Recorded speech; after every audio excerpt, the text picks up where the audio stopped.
Yes, get ready for the non-stop dictation at the speed of 90 words per minute. 5, 4, 3, 2, 1, start. The place of occurrence from inception.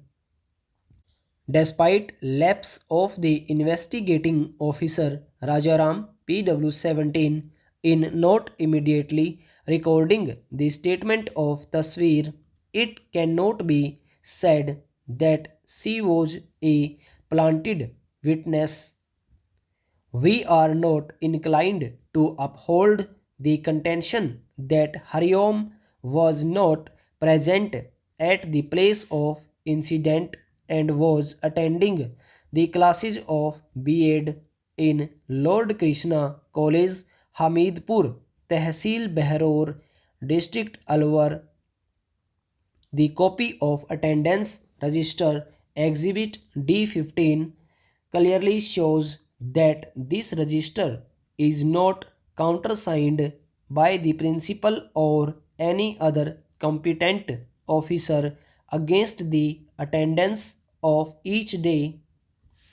Desraj PW4 in his cross examination clearly admitted that the relevant page of the attendance register does not contain the initial oblique signature of the principal of the said college.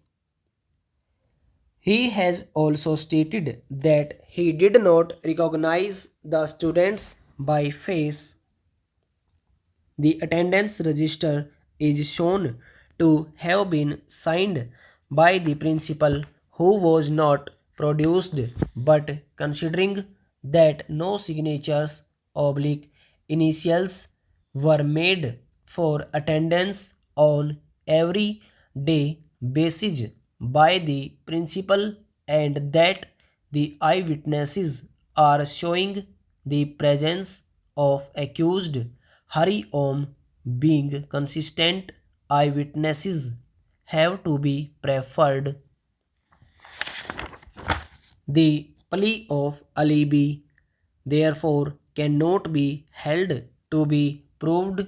Learned counsel pointed out many lacunae left by the investigating officer Rajaram PW18, including injury report of the accused Pannalal having not been produced on record, but evidence has to be looked into in entirely. The postmortem report has been proved by Dr. Viswa Deepak PW14.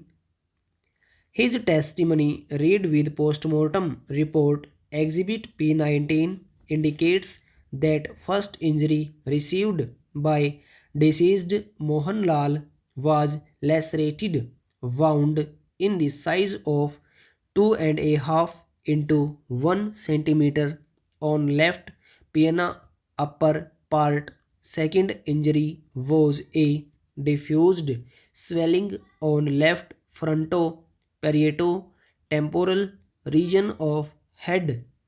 Third injury was diffused swelling on right frontal region of head, resulting into blackening of both his eyes. Fourth injury was bruise in the size of 12 into 2 centimeter obliquely on left scapular region chest. Fifth injury was also bruise and diffused swelling in the size of 12 into 13 centimeter on left lumbar region back laterally. Sixth injury was contused swelling in the size of 14 into 8 centimeter on the right thigh lower half laterally. Seventh injury was again a bruise in the size of 2 into 2 centimeter on right arm upper one third anteriorly. Eighth injury was an abrasion in the size of 3 into 1.5 centimeter on right knee lower part and ninth injury was abrasion in the size of 1.5 into 1 centimeter on the left lower part of knee. The cause of death has been opined to be coma as a result of antemortem head injuries sufficient to cause death in ordinary course of nature. Dr. Vishwa Deepak PW14 has in his statement stated that had timely treatment been provided to the deceased and had he been operated upon urgently, his life could be saved. The specific allegation has been made on both the accused with regard to head injuries. In the cited case of Badal Murmu Supra, there were 11 assailants. All of them were convicted by the trial court for offence under section 302 read with 149 IPC. Their appeal against the judgment of conviction was dismissed by the High Court. The Supreme Court in those facts noted that there were 14 injuries on the person of deceased and most of them were bruises and abrasions. These injuries include two fractures and hematoma under the scalp. The doctor has stated that all the injuries led to death of the deceased. It was, however, not known as to which was the fatal injury. Moreover, none of the eyewitnesses stated as to who caused which injury.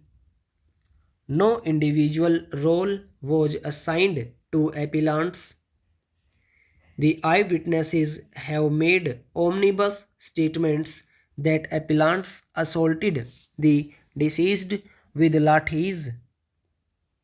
It is in that fact situation that Supreme Court eventually convicted the accused appellants for offence under section 304 part 2. Read with section 149 IPC. The facts in the present case are different than the facts obtaining in the cited judgment of Supreme Court in Badal Murmu Supra.